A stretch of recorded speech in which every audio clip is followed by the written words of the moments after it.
ഒരു കാട്ടിൽ സമൂഹ ജീവിയായിട്ടാണ് അവർ. അച്ഛൻ, അമ്മ, അപ്പൂപ്പൻ, അമ്മൂമ്മ, അമ്മാവൻ, അമ്മായി, അങ്ങനെ മക്കൾ, കൊച്ചുമക്കൾ, ഇങ്ങനെ ഒരു കൂട്ടുകുടുംബമായിട്ടാണ് ആനകൾ. ഇവരെ ഇതിൽ നിന്ന് ഒറ്റപ്പെടുത്തി പുറത്തേക്ക് വിടും. ഈ കൂട്ടത്തിൽ നിർത്തില്ല. കാരണം അവർക്ക് ലൈംഗിക ആസക്തി തുടങ്ങി.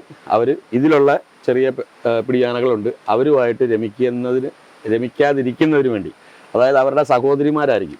എത്ര വർഷത്തെ എക്സ്പീരിയൻസ് ഉണ്ടെങ്കിലും അവരുടെ മൂഡ് ശരിയാണോ എന്നുള്ളത് നമ്മൾ നോക്കണം. അതിനനുസരിച്ച് നമ്മളൊരു ചിട്ട ഉണ്ടാവും. നമ്മൾ ആനയുടെ ഒരു സൈഡിൽ കൂടിയാണ് കയറി ചെല്ലാവുള്ളൂ, നേരെ മുന്നിൽ. അതുപോലെ ഈ നടയുടെ ഈ ഭാഗത്ത് നമ്മൾ എത്ര വലിയ ശരീരമുള്ളവരാണെങ്കിലും ഒരു ഡോക്ടർ വന്നിട്ട് ഒരു 2 വിരൽ കൊണ്ട് ഒരു പോയിന്റിലാണ് പിടിക്കുന്നത്. അത് മണിബന്ധമാണ്, ഒരു നാഡിയാണ്. അത് നമ്മുടെ ശരീരത്തെ, അല്ലെ ആനയുടെ ശരീരത്തെ എല്ലാ ഭാഗങ്ങളെയും അവിടെ ബന്ധിപ്പിക്കുന്ന, അവിടെ പിടിച്ചാൽ നമുക്ക് അറിയാൻ പറ്റും. അതുകൊണ്ടാണ് ചിലതിന് നല്ല ബുദ്ധി ഉണ്ടാവും, അല്ല കുരുട്ട് ബുദ്ധിയൊക്കെ. ഊട്ടോളി രാമനൊക്കെ സാധ്യ ബുദ്ധിയുള്ള ആനയാണ്. അത് നമ്മൾ ചെറുകെട്ട് ചങ്ങല കൊളുത്തിയിട്ട് വഴുകയിട്ട് കെട്ടിക്കഴിഞ്ഞാൽ, അല്ലെ ചരടിട്ട് കെട്ടിയത് ഭദ്രമാക്കി കഴിഞ്ഞാൽ, നമ്മളൊരു രാത്രി കെട്ടിയിട്ട് നമ്മൾ തിരിച്ചു വരുമ്പോഴേക്ക് അതെല്ലാം അഴിച്ചെടുക്കും.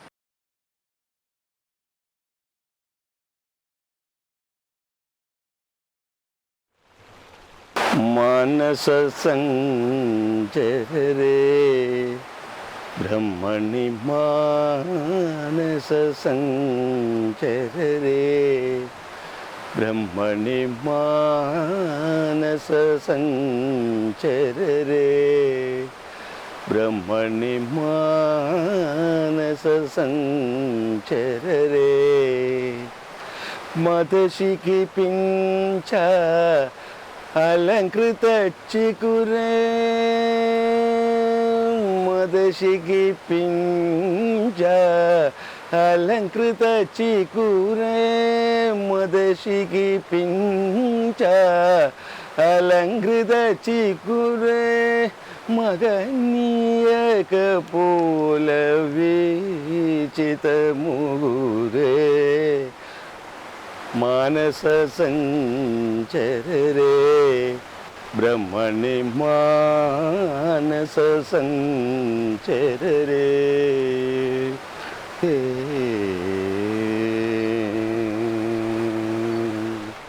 മഹത്വമുള്ള ഒരു ജീവിയാണ്.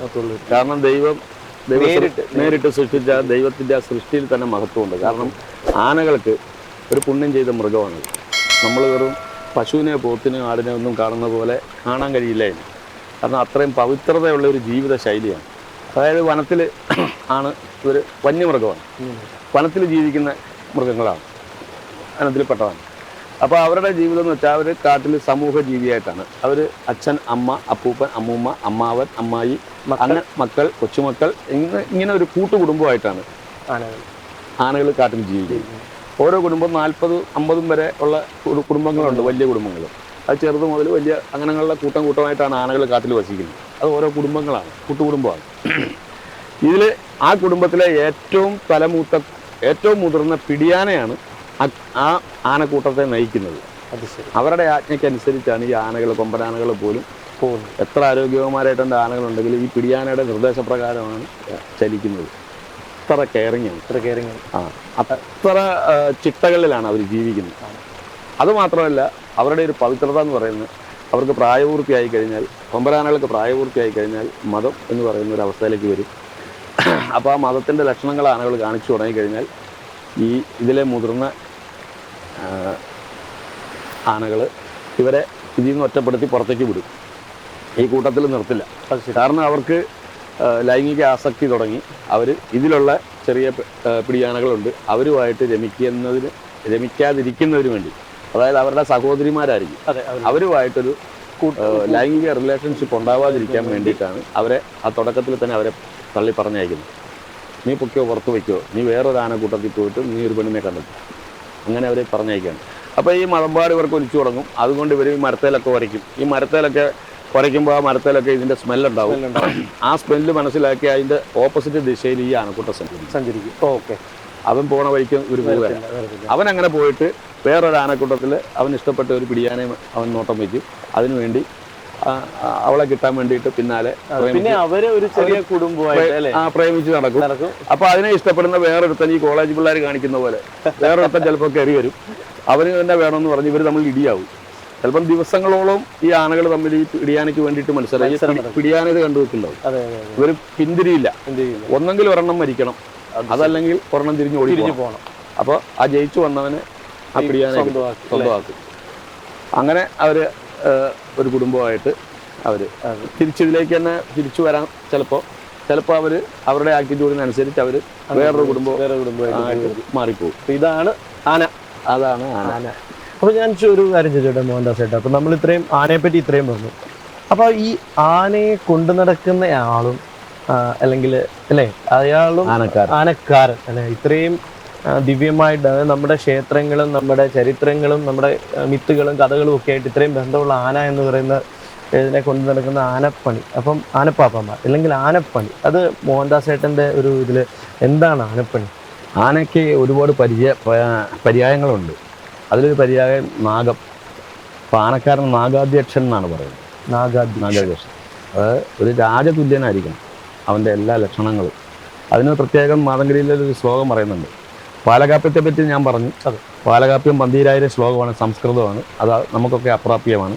അങ്ങനെ നൂറ്റാണ്ടുകൾക്ക് ശേഷം തിരുമംഗലത്ത് നീലകണ്ഠൻ മൂസർ എന്ന് പറഞ്ഞ് ഒരു തിരുമേനി ഇതിനെ തർജ്ജമ ചെയ്തു 251 ശ്ലോകങ്ങളായിട്ട് ചുരുക്കി ഇതെല്ലാം ഉൾക്കൊള്ളുന്ന രീതിയിൽ ചുരുക്കിയിട്ട് മാതങ്കലിയിലുണ്ടാക്കി. അതാണ് കേരളത്തിൽ ഏറ്റവും കൂടുതൽ പ്രചാരത്തിലുള്ളത്. അതെ, അതും സംസ്കൃതത്തിലായിരുന്നെങ്കിലും അത്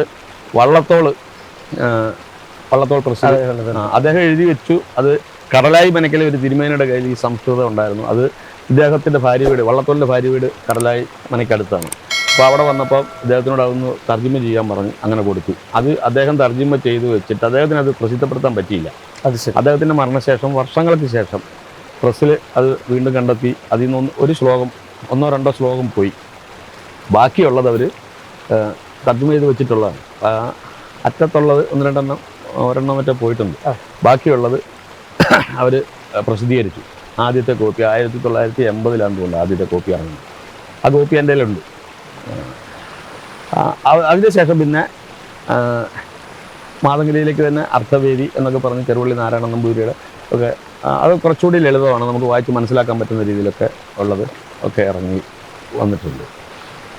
പിന്നെ അതിലൊക്കെ പറയുന്നത് ആനക്കാരൻ എന്ന് പറയുന്നത് അതിന് ശ്ലോകം പറയുന്നുണ്ട്. പക്ഷെ എനിക്ക് ഒരുപാട് അപകടങ്ങൾ തലയ്ക്കൊക്കെ പറ്റിയിട്ടുള്ളതുകൊണ്ട് ഓർമ്മക്കുറവ്. സാരാംശം എന്ന് പറഞ്ഞാൽ അത്രത്തോളം ബുദ്ധിയുള്ളവനായിരിക്കണം, കാര്യപ്രാപ്തി ഉള്ളവനായിരിക്കണം. ആനപ്പണി എന്ന് പറയുന്നത് ഒരു തന്ത്രമാണ്.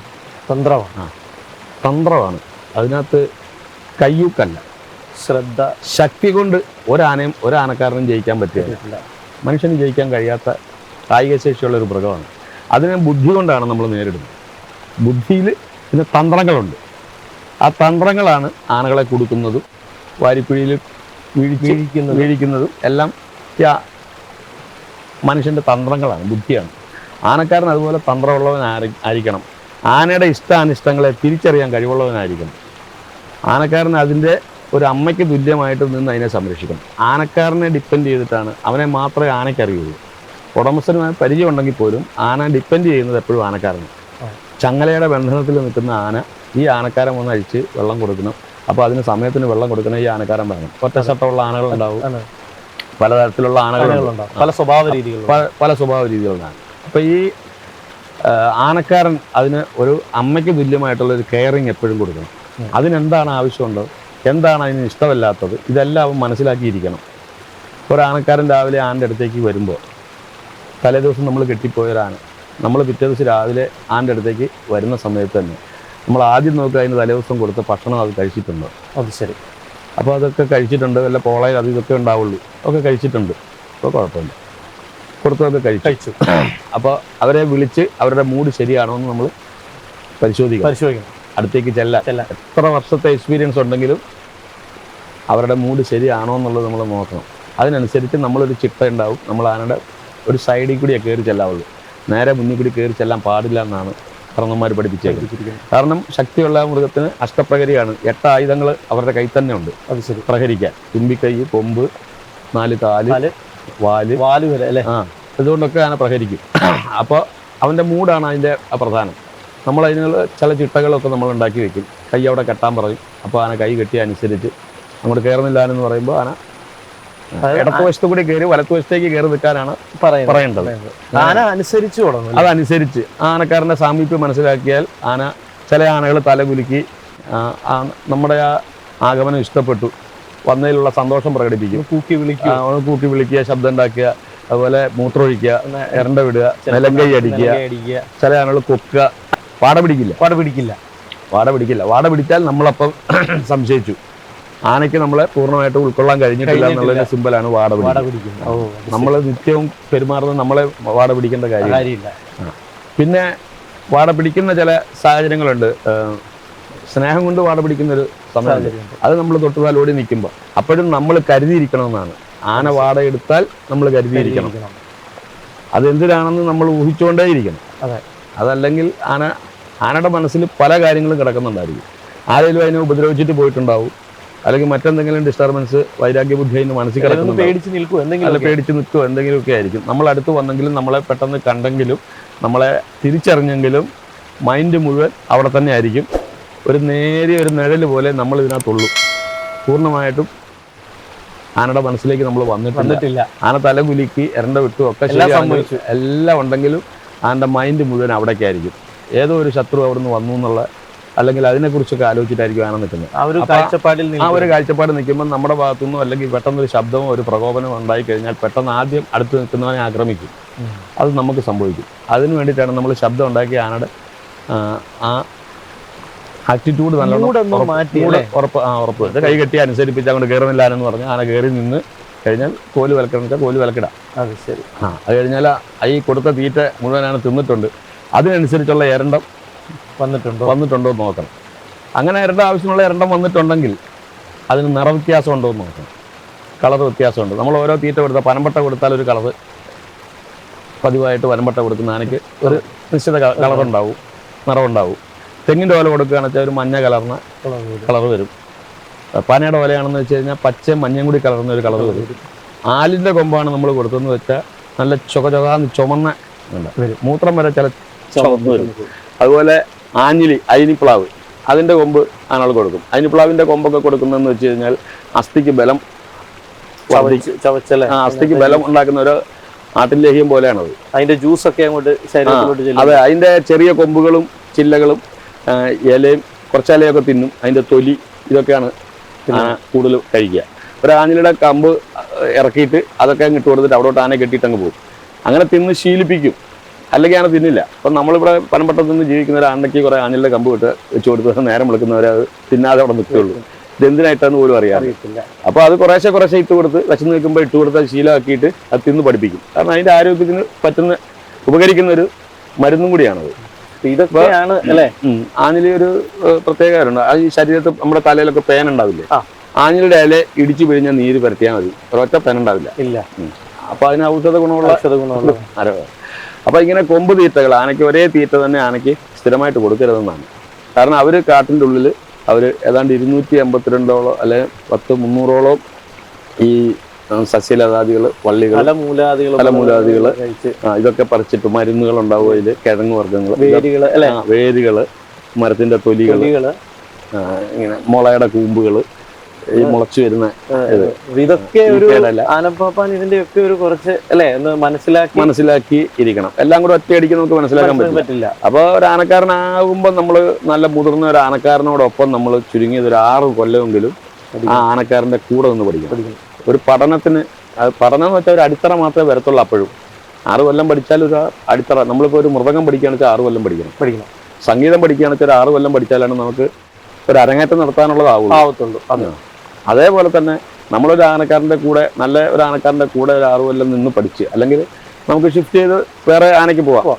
ഒരാന കയറിയാൽ പോരാ, പല ആന കയറണമെന്നാണ് അതിന്റെ അർത്ഥം. പല ആനകളുടെ സ്വഭാവം പഠിക്കാനുള്ള ഒരു അവസരം. അത് പല ആന കയറിയാൽ പോരാ, കൊലയാന കയറണം. അപ്പൊ കൊലയാന കയറിയാലേ നമുക്ക് അതിന്റെ ആ തന്ത്രങ്ങൾ കിട്ടുള്ളൂ. കാരണം കൊലയാനയാകുമ്പോൾ അത് വഴക്കുള്ള ആനയാണ്, വഴക്കുണ്ടാക്കും.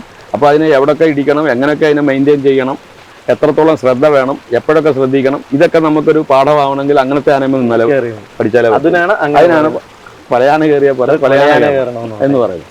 ആ രീതിയിൽ നമ്മൾ പല പല ആനയ്ക്ക് നിന്ന് ആ പല ആനക്കാരുടെയും അറിവുകൾ സമ്പാദിക്കുക. അതിൻ്റെ ശേഷം 6 വർഷത്തിന് ശേഷം നമുക്കൊരു അരങ്ങേറ്റം കുറിക്കാം. അതെ, ആനയുടെ ചുമതല ഏറ്റെടുക്കാം. അതെ. അപ്പം ഇതാണ് ആനക്കാരൻ. ഇതാണ് ഒരു ആനക്കാരൻ. ഒരു പാപ്പാൻ അറിഞ്ഞിരിക്കേണ്ട കാര്യങ്ങളെക്കുറിച്ച് ഇപ്പോൾ ഞാൻ പറഞ്ഞല്ലോ. പക്ഷെ അതിലും അതിപ്രധാനമായിട്ടുള്ളൊരു കാര്യം എന്ന് പറഞ്ഞാൽ അതിൻ്റെ മർമ്മസ്ഥാനങ്ങൾ. മാതങ്കരിയിലെ പ്രകാരം അല്ലെ പാലകാപ്യം പ്രകാരം 107 മർമ്മസ്ഥാനങ്ങൾ ആനയ്ക്കുണ്ട്. ആ 107 മർമ്മങ്ങളിൽ അതിപ്രധാനമായിട്ട് 90 മർമ്മങ്ങൾ വേറെ പറയുന്നുണ്ട്. അതെ, ഓക്കെ. അതിൽ 30 മർമ്മങ്ങൾ അഥവാ അതിചേതന ബിന്ദുക്കൾ, അത് വളരെ അപകടകാരികളായിട്ടുള്ള 30 മർമ്മങ്ങളുണ്ട്. അതായത് അവിടെ നമ്മൾ എന്തെങ്കിലും ചെയ്തു കഴിഞ്ഞാൽ ആനകളെ നമ്മൾ കെട്ടിയഴിക്കുക അല്ലെങ്കിൽ ഏതെങ്കിലും തരത്തിൽ ഇടിക്കുകയൊക്കെ ചെയ്യുമ്പോൾ ഈ മർമ്മസ്ഥാനങ്ങളിലൊക്കെ, അതായത് തടി പിടിപ്പിക്കുമ്പോൾ മരം വന്ന് ഇടിക്കുക, ഇങ്ങനെയൊക്കെയുള്ള കാര്യങ്ങൾ ഉണ്ടാകുമ്പോൾ, അല്ലെങ്കിൽ എന്തെങ്കിലും മരം മറിഞ്ഞു വീഴുമ്പോൾ അതിൻ്റെ കൊമ്പ് വന്ന് അടിക്കുക. അപ്പോൾ അങ്ങനെയുള്ള സ്ഥലങ്ങളിലൊക്കെ വന്ന് അടിച്ചു കഴിഞ്ഞാൽ അതിനുണ്ടാകുന്ന ക്ഷതവും അല്ലെങ്കിൽ കാലാന്തരത്തിൽ മരണം, അത് അസ്ഥിമർമ്മം, സ്നായുമർമ്മം, ശിരാമർമ്മം, ധമനിമർമ്മം, ഇങ്ങനെ മർമ്മങ്ങളെ വേർതിരിച്ചിട്ടുണ്ട്. അതിൽ ഓരോന്നിലും മുറിവോ ക്ഷതവോ സംഭവിക്കുമ്പോൾ ഉണ്ടാകുന്ന സിറ്റുവേഷൻ എന്താണ്, ഇതെല്ലാം ഒരു ആനക്കാരൻ അറിഞ്ഞിരിക്കണം. വളരെ പ്രധാനപ്പെട്ട ഒരു 5 മർമ്മമുണ്ട്. അത് എല്ലാ ആനക്കാരും അറിഞ്ഞിരിക്കേണ്ടതാണ്. അതായത് വായുകുംഭം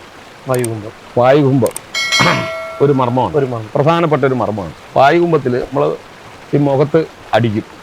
ആനകൾ ഇച്ചിരി ഇതൊക്കെ ആയിട്ടുള്ള ആനയാണ് മുഖം ഒഴിക്കാൻ വേണ്ടിയിട്ട് വായുകുംഭത്തിൽ അടിക്കുന്നത് ശ്രദ്ധയിൽപ്പെട്ടിട്ടുണ്ട്. അപ്പോൾ പലരും അങ്ങനെ ചെയ്യാറുണ്ട്. പണ്ടൊക്കെ മുതിർന്ന ആനക്കാർ ചെയ്യത്തില്ല. അപ്പോൾ അതിനുശേഷം വരുന്ന ജനറേഷൻ ഒക്കെ അങ്ങനെ ചെയ്യും. അപ്പോൾ വായുകുംഭത്തിൽ അടി കൊണ്ടു കഴിഞ്ഞാൽ ആനയുടെ തുമ്പിക്കൈയുടെ ബലം ക്ഷയിച്ചു വരും. പിന്നെ കുറേ കാലം കഴിയുമ്പോഴത്തേക്കും ആനയ്ക്ക് ശ്വാസം മുട്ട അനുഭവപ്പെട്ടു തുടങ്ങും. പിന്നീട് അത് ആനയ്ക്ക് ലെൻസിനെയൊക്കെ അത് ബാധിക്കും. ആ ശ്വാസം അടച്ച് ഉള്ള ശ്വാസനാളമാണത്. തുമ്പിക്കൈയുടെ ഉള്ളിൽ നിന്ന് ഈ വായുകുംഭത്തിനുള്ളിൽ സെൻറ്ററിൽ കൂടിയാണ് അത് ഉള്ളിലേക്ക് പോകുന്നത്. അപ്പോൾ അതിൽ അടച്ചടി കൊണ്ടു കഴിഞ്ഞാൽ നമ്മൾ സ്ഥിരമായിട്ട് വായുകുംഭത്തിലൊക്കെ അടിക്കുകയാണെന്ന് വെച്ച് കഴിഞ്ഞാൽ ആനയുടെ തുമ്പിക്കൈയുടെ ബലം നഷ്ടപ്പെടും, തളരും. കുറെ കഴിയുമ്പോഴത്തേക്ക് തുമ്പിക്കൈയൊക്കെ തളരും. ഒരിക്കൽ പോലും നമുക്ക് അവിടെ ഒരു ക്ഷതം ഏൽപ്പിക്കാൻ പാടില്ല. അത്ര കെയറായിട്ട് നമ്മൾ സൂക്ഷിക്കേണ്ട ഒരു ഭാഗമാണ് വായുകുംഭം. അതെ. അതുപോലെ ചങ്കൂറ്റി.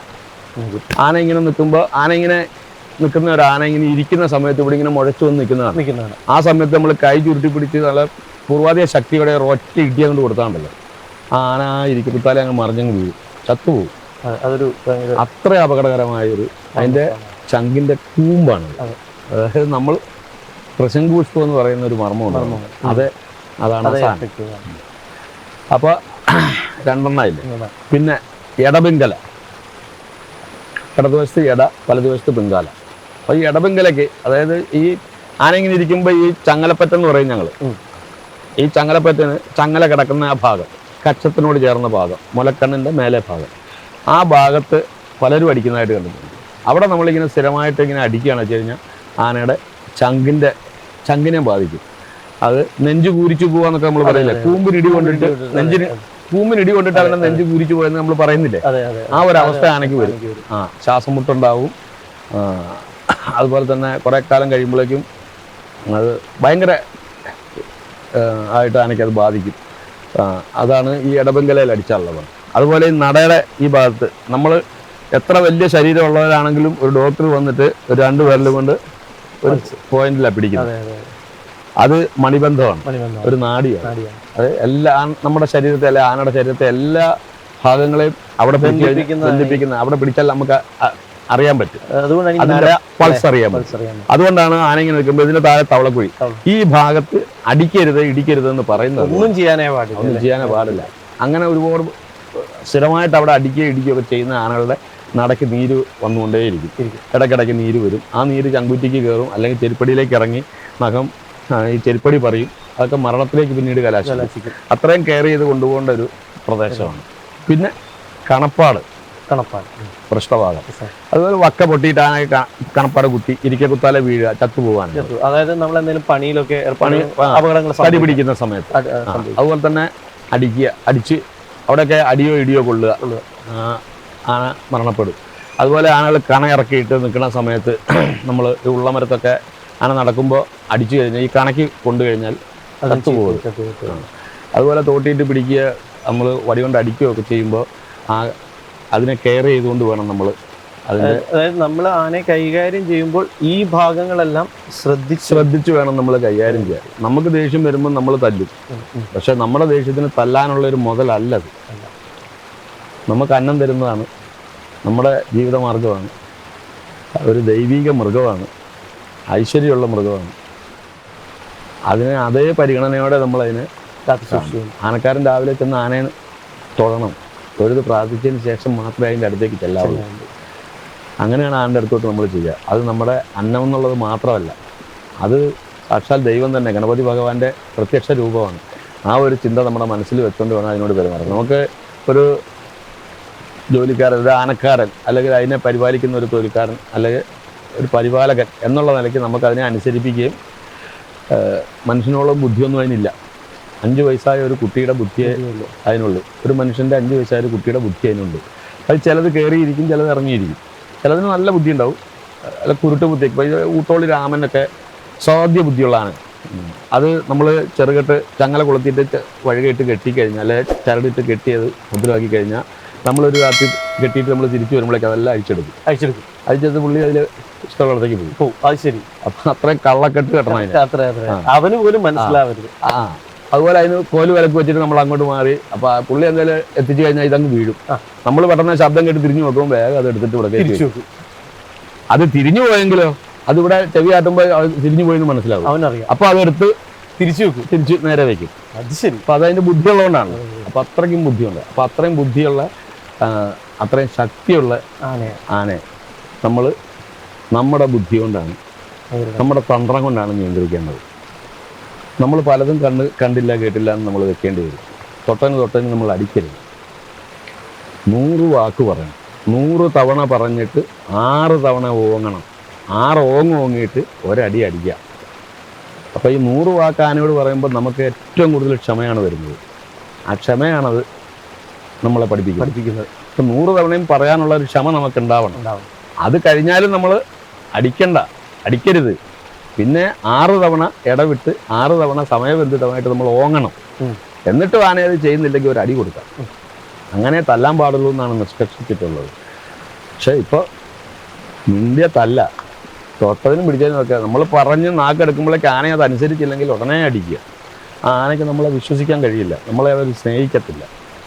അപ്പോൾ അവരെ നമ്മൾ പ്രൊട്ടക്റ്റ് ചെയ്യണം, കെയർ ചെയ്യണം. അവർക്ക് വേണ്ടതെല്ലാം നമ്മൾ കൊടുക്കണം. അവർക്ക് വെള്ളം ദാഹിക്കുമ്പോൾ വെള്ളം കൊടുക്കണം, ഭക്ഷണത്തിന് വിശക്കുമ്പോൾ ഭക്ഷണം കൊടുക്കണം. അതിൻ്റെ കാര്യങ്ങളെല്ലാം ഒരു അമ്മയ്ക്ക് തുല്യമായിട്ട് നമ്മൾ ചെയ്യുന്നുണ്ടെന്ന് ബോധ്യം വരുമ്പോൾ അതിന് അസാധ്യമായിട്ടുള്ള സ്നേഹം നമ്മളോട്, ആഴത്തിലുള്ള സ്നേഹം ഉണ്ടാവും. പോറ്റമ്മ തന്നെയാണ് ആനക്കാരൻ. അത്രയും ഒരു ദിവ്യമായിട്ടുള്ളൊരു അടുപ്പമാണ്. അത് ഉണ്ടാക്കിയെടുക്കണം ഒരു ആനക്കാരൻ. അവിടെയാണ് ഒരു ആനക്കാരൻ, അവിടെ ഒരു ആനക്കാരൻ്റെ മുഖ്യം. ആനക്കാരൻ 2-3 തരം ആനക്കാരനുണ്ട്. അത് ശക്തിവാൻ, ബുദ്ധിമാൻ, രേഖാവാൻ എന്നൊക്കെ പറഞ്ഞിട്ട് ചില ഇതൊക്കെ മാതൃകയിൽ പറയും. അതായത് നമ്മുടെ കാര്യം മാത്രം നോക്കി ആനയുടെ കാര്യം നോക്കാതെ ചെയ്യുന്നവരുണ്ട്.